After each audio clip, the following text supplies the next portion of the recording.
Assalamualaikum warahmatullahi wabarakatuh. Perkenalkan, nama saya Renaldi Boy Saputra, NPM 1951020413 dari kelas C Perbankan Syariah semester 5. Di sini saya akan menyelesaikan UTS dari mata kuliah Sistem Informasi Manajemen Perbankan Syariah kelas C. Nomor 1 itu sebutkan 3 bentuk-bentuk perkembangan sistem informasi manajemen yang terjadi dalam masa pandemi saat ini, dan jelaskan bentuk-bentuk perubahan tersebut. Itu yang pertama itu ada daring, terus pendaftaran online, dan e-learning.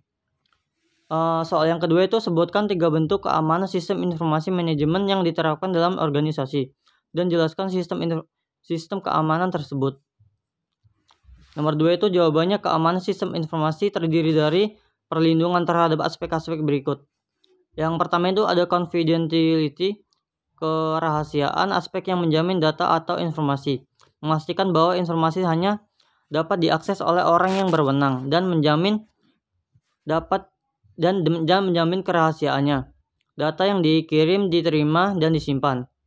Yang kedua itu ada integritas, aspek yang menjamin bahwa data tidak dirubah tanpa ada izin pihak yang berwenang, menjaga keakuratan dan keutuhan informasi, serta metode prosesnya untuk menjamin aspek integritas.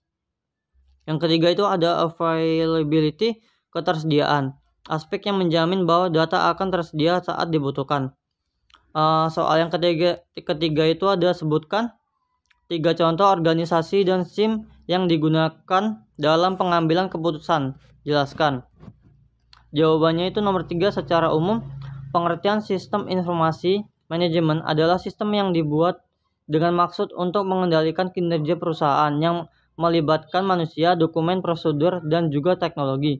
Dengan adanya sistem tersebut, kinerja perusahaan dapat berjalan dengan lebih tepat sasaran dan efisien.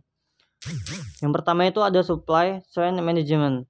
Dalam sistem ini, perusahaan akan memiliki data yang saling berhubung. Data tersebut meliputi pemasok hingga konsumen akhir. Yang kedua itu ada Office Automation System.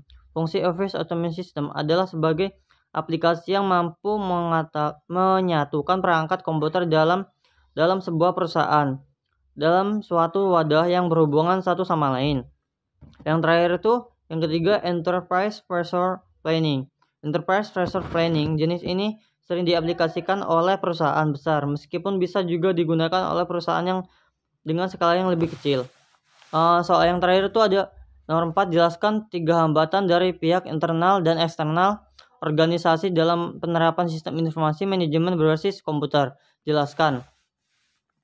Nomor 4 itu jawabannya konteks eksternal organisasi antara lain faktor sosial, budaya, politik, hukum, regulasi, keuangan, teknologi, ekonomi, dan lingkungan, baik internasional, regional, maupun lokal. Faktor alam terutama untuk organisasi yang bergerak di pertanian. Terima kasih. Wassalamualaikum warahmatullahi wabarakatuh.